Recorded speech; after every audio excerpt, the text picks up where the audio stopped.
à la remarquer. Donc, sans transition, nous allons passer à la dernière intervention avant d'ouvrir place aux discussions et aux questions.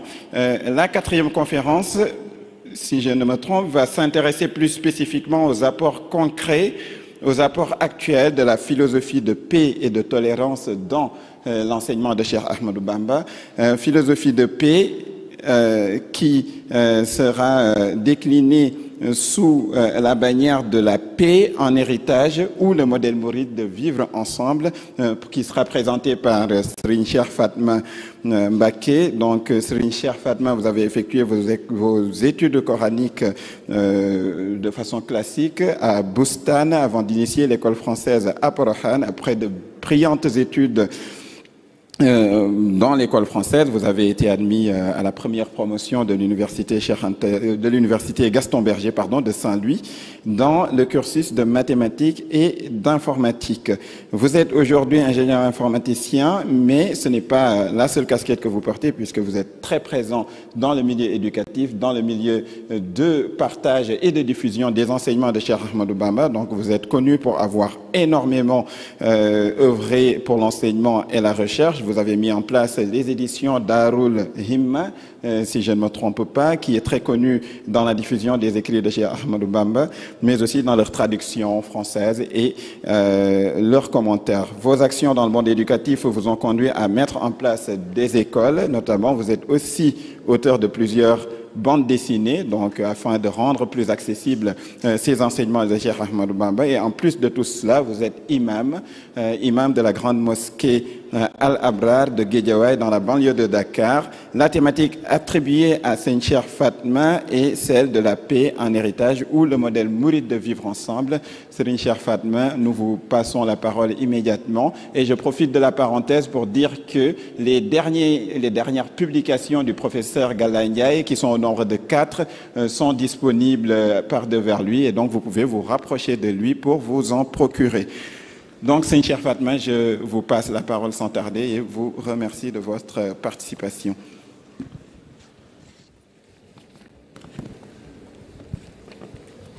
Assalamu alaikum wa rahmatullahi ta'ala wa barakatuh.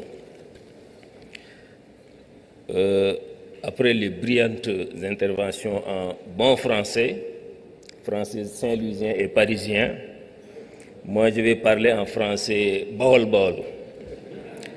Comme disait tout à l'heure Sokhna May Jamil, en français Darou Minan. Elle me taquinait tout à l'heure pour dire que je parlais français de Darou Minan. Donc je vais parler ce français-là. Je voudrais commencer par adresser mes salutations les plus respectueuses aux autres autorités de l'UNESCO, aux distingués invités, aux délégations et à l'ensemble de cette noble assemblée réunie ici, dans ce haut lieu du dialogue interculturel, du savoir universel et de la paix entre les peuples.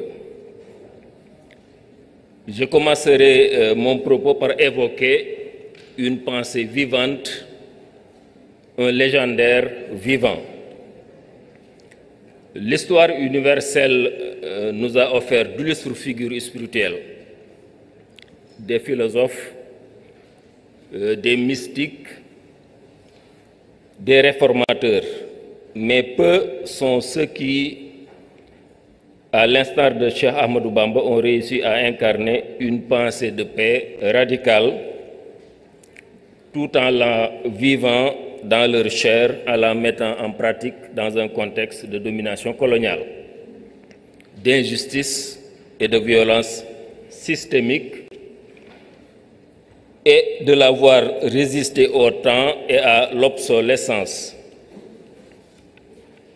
Cheikh Ahmadou Bamba n'est pas seulement un penseur, un poète, un mystique, un guide religieux ou un résistant. Il est tout cela à la fois, et plus encore. Le président du conseil de gouvernement, Mamadou Dia, a résumé ce qu'il pensait du Cheikh en ces termes en 1957. Le mouridisme est une création originale dont le fondateur est un saint, pas comme les autres. Ahmadou Bamba nous apparaît avant tout comme le marabout dont la vie, l'œuvre, la doctrine se sont définis en s'opposant parfois durement à toutes les influences étrangères et se sont exprimés dans une création toute nouvelle et purement africaine. À ce titre, l'héritage d'Ahmadou Bamba constitue à la fois un enrichissement inappréciable de notre patrimoine spirituel et une affirmation de cette autonomie culturelle. C'est ce que disait Mamadou Dia en 1957 sur le mouridisme et le cheikh. Ainsi, le mouridisme est une voie soufie qui repose sur trois piliers indissociables: l'amour, le travail et le savoir. Son fondateur a bâti en pleine période coloniale, donc de domination culturelle, une communauté de foi qui perpétue jusqu'à aujourd'hui ses valeurs de paix, de discipline, de tolérance et de solidarité au Sénégal et dans la diaspora. En cela, il est un acteur fondamental de ce qui est communément appelé l'exception sénégalaise en matière de cohabitation pacifique. Aujourd'hui, je voudrais mettre en lumière le modèle mouride du vivre ensemble, tel qu'il a été inspiré par Cheikh Ahmadou Bamba, transmis à ses descendants et ses disciples et pratiqué par des millions d'hommes et de femmes dans le monde. Un modèle fondé sur 4 dimensions essentielles: le pardon, la tolérance, la spiritualité sociale et la khidma, c'est-à-dire le service désintéressé. La culture du pardon, une réponse spirituelle à la violence coloniale. Cheikh Ahmadou Bamba fut persécuté, exilé, comme vous le savez, pendant 33 longues années par l'administration coloniale française. L'un des objectifs du conseil privé colonial qui le jugeait le 5 septembre 1895 à Saint-Louis du Sénégal était, je cite le rapport, de l'exiler au Gabon jusqu'à ce que l'agitation causée par ses enseignements soit oubliée au Sénégal. Pourtant, revenu de cet exil, comme vous le savez, en 1902, il écrivit avec grandeur: « J'ai pardonné à l'ensemble de mes ennemis. »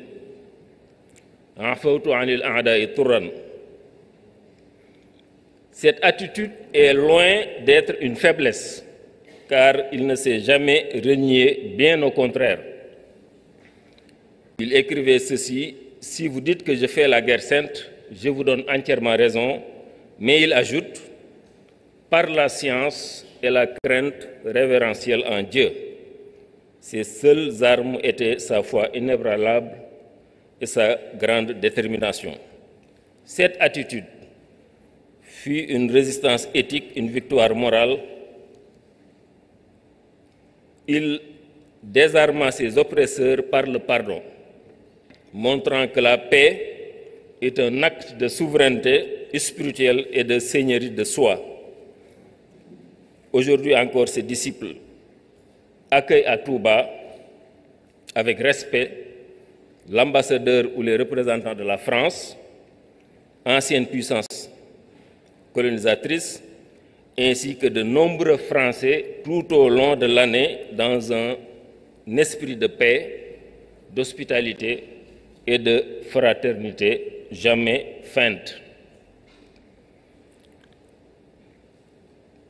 Nous nous apprêtons à aller au Magal de Touba et chaque année nous constatons la présence de nombreux Français à Touba lors du Magal, et jamais il n'a été rapporté aucun acte de violence fait à leur endroit.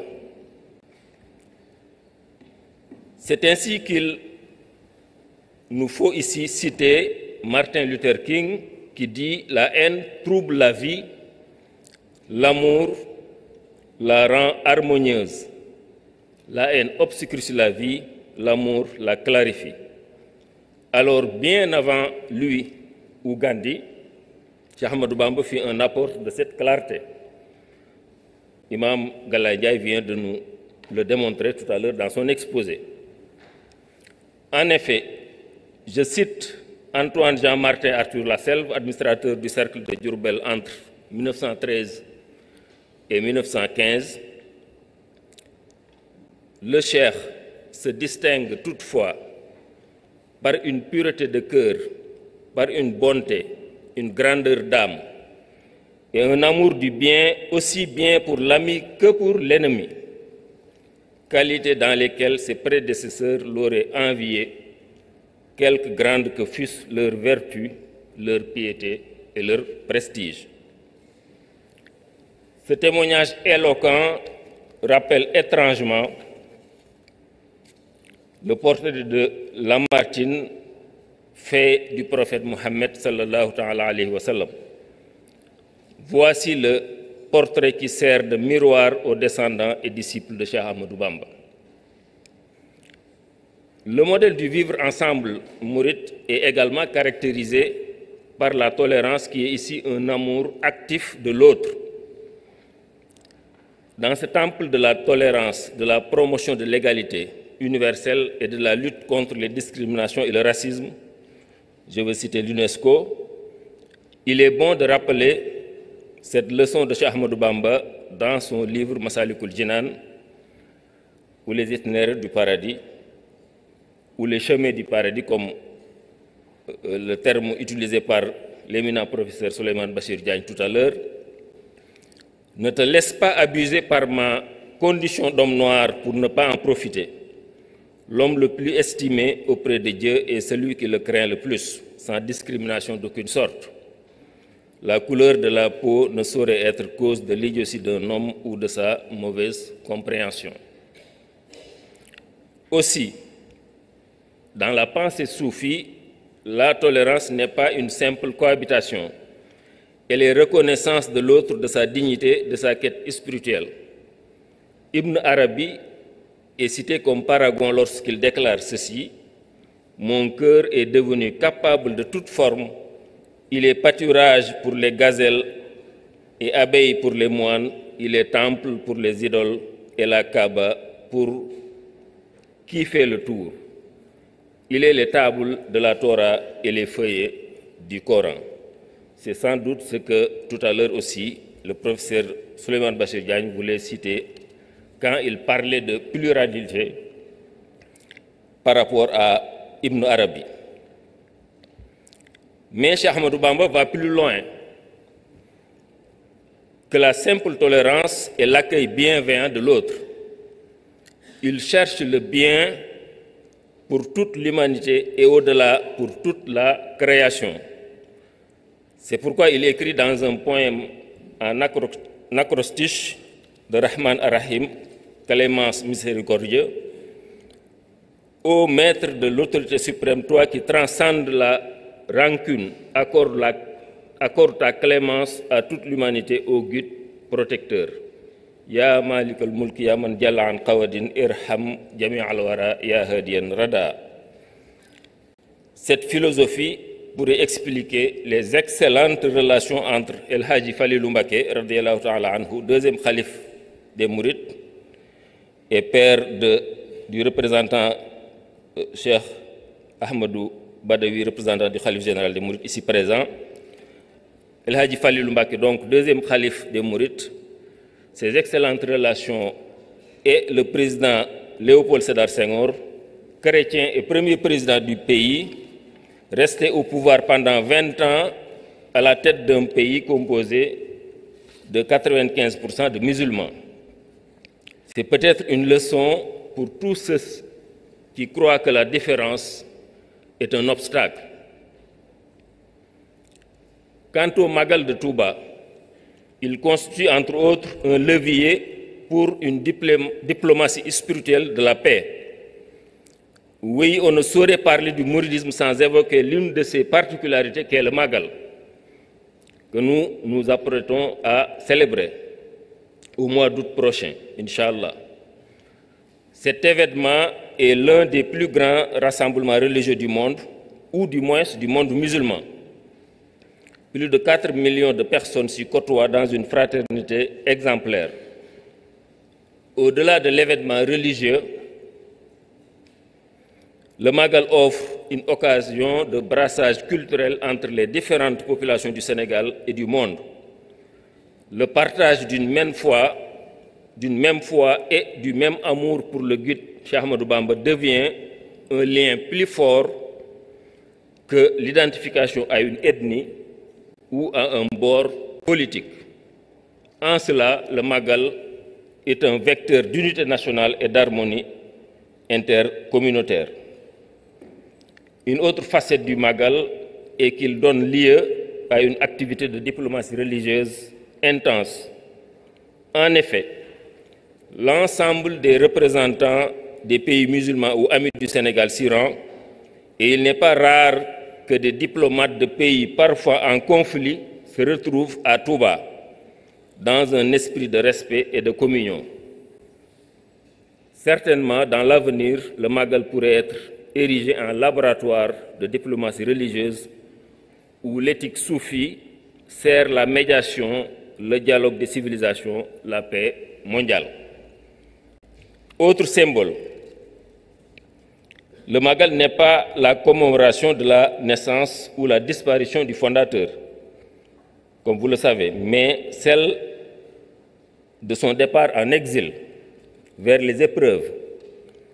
Ce jour fatidique où il sera séparé de sa famille et de sa communauté, un jour triste alors.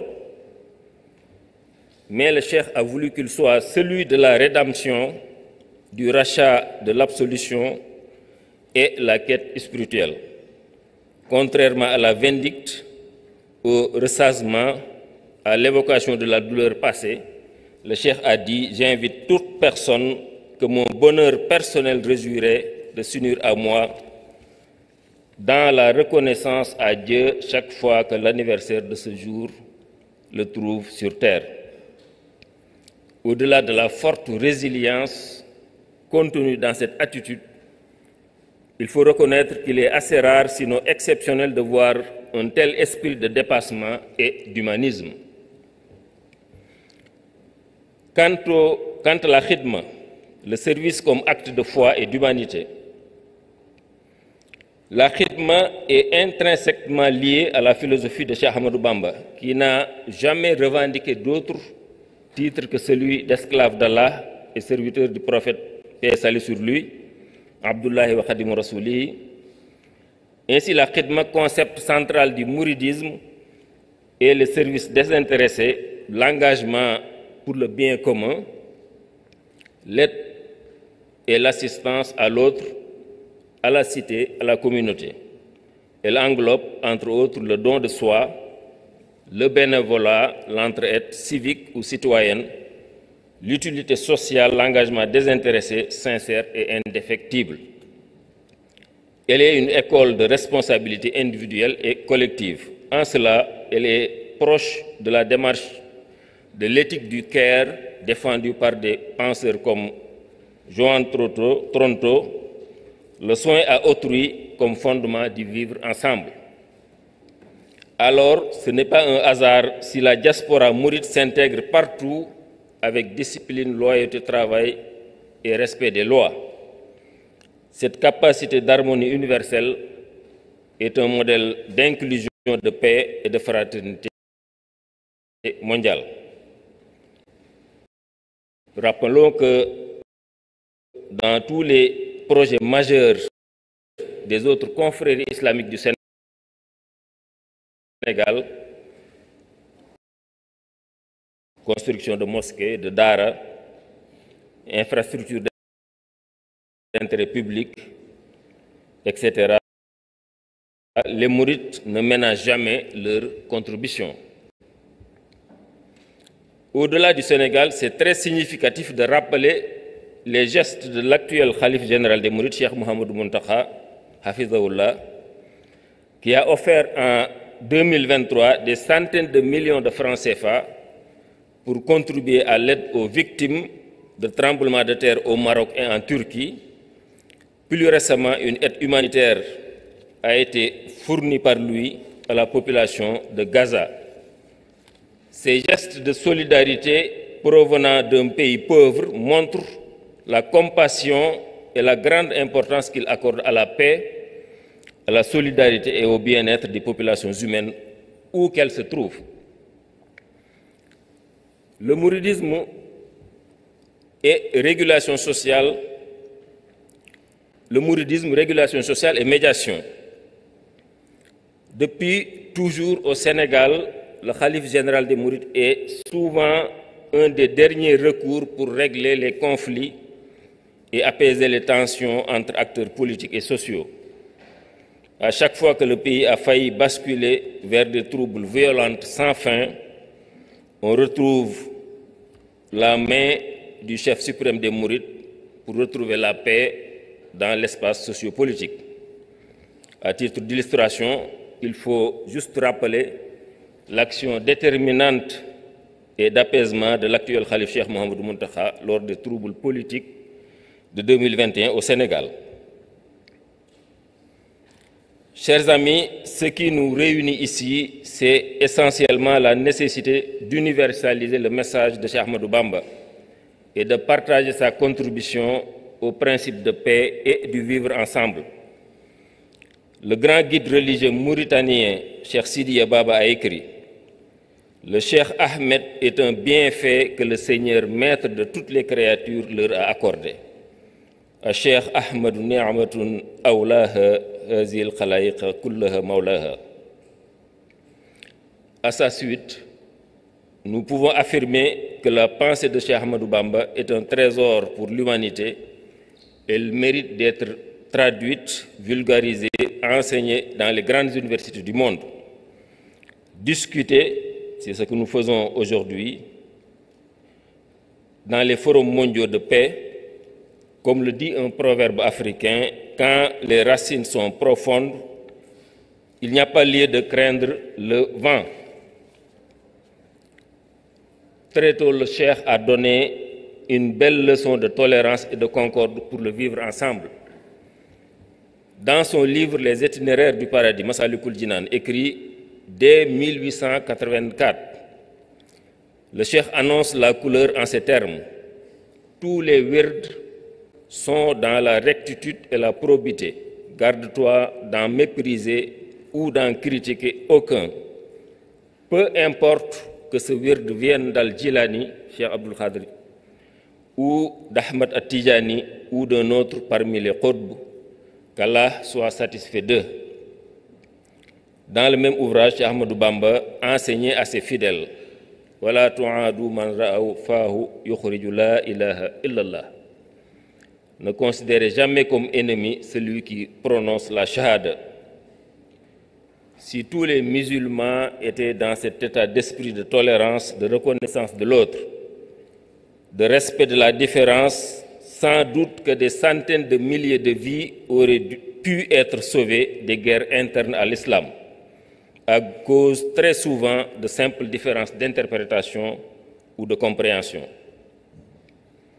Le Sénégal, par le mouridisme, peut contribuer au monde et à une civilisation du donner et du recevoir, comme aimait à le théoriser Léopold Sédar Senghor, à laquelle travaille l'UNESCO depuis sa création. Une civilisation fondée non pas sur la domination ni la compétition sauvage, mais sur le partage de la paix, la sagesse et la spiritualité vivante.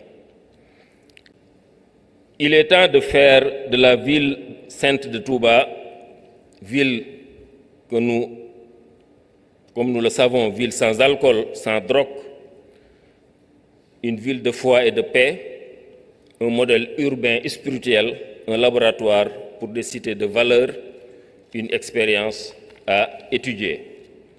J'en arrive à la fin de mon exposé. Chers participants, au vu de tout ce que nous venons d'évoquer sur Cheikh Ahmadou Bamba, sa vision et son œuvre. Ne devons-nous pas nous inspirer du Cheikh afin d'emprunter résolument le chemin de la paix? Ne devons-nous pas laisser aux générations futures la paix comme legs? Dans ce monde déchiré par les guerres où le vacarme des armes couvre souvent le silence de l'âme, la voix de Cheikh Ahmadou Bamba retentit comme ce viatique donné à ses disciples. Si l'un de vous souhaite disposer d'une protection absolue, il n'a qu'à adopter les 3 règles suivantes. Ne pas avoir de mauvaises intentions envers qui que ce soit, ne dire du mal de personne, ne faire du mal à personne. Bul yéene kenn lu bon, bul wax kenn lu bon, bul def kenn lu bon. Quelle feuille de route plus claire pour une paix authentique? Oui, nous, ses disciples, devons faire plus et mieux en traduisant ces khasaït dans toutes les langues, numériser ces enseignements et les diffuser, offrir au monde cette médecine de l'âme que constitue cette œuvre poétique et spirituelle extraordinaire, un trésor immense dont la lecture apaise les âmes et donne espoir. Je vais parler des khasaït. En effet, la paix ne viendra pas des sommets diplomatiques, mais aussi des sommets spirituels. Cheikh Ahmadou Bamba appartient à l'humanité. Le mouridisme est une école d'humanisme. Il revient à nous, héritiers de ce legs, de le porter plus haut, plus loin, et de faire entendre cette voix de la paix à l'échelle du monde. Je vous remercie.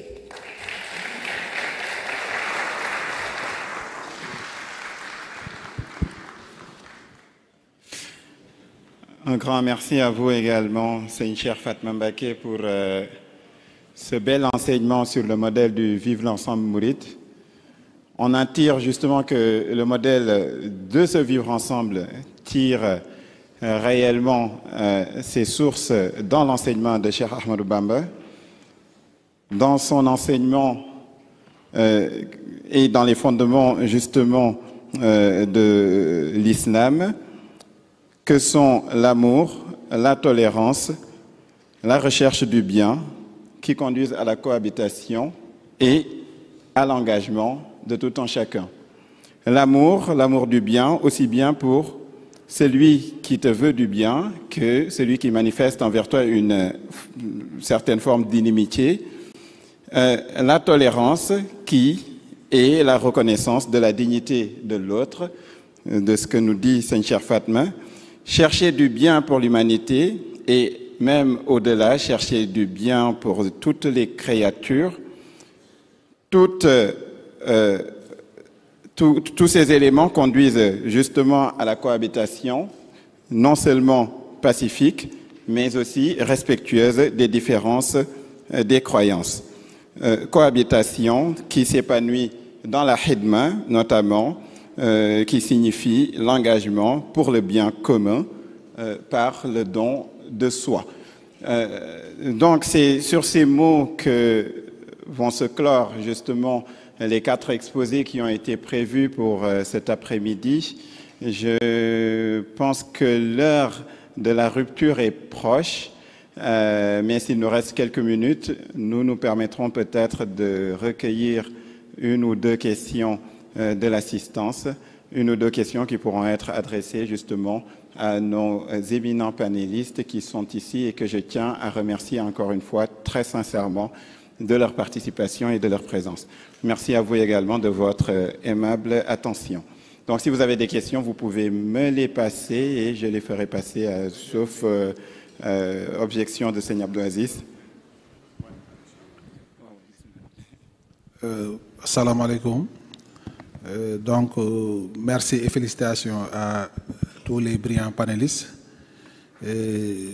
Là, j'interviens en tant que membre de l'auditoire qui a une question à poser, notamment au professeur Mohamed Galaye Ndiaye, qui semblait un peu fatigué au début de son exposé, mais au fur et à mesure qu'il développait, on sent que, voilà, donc l'énergie revenait.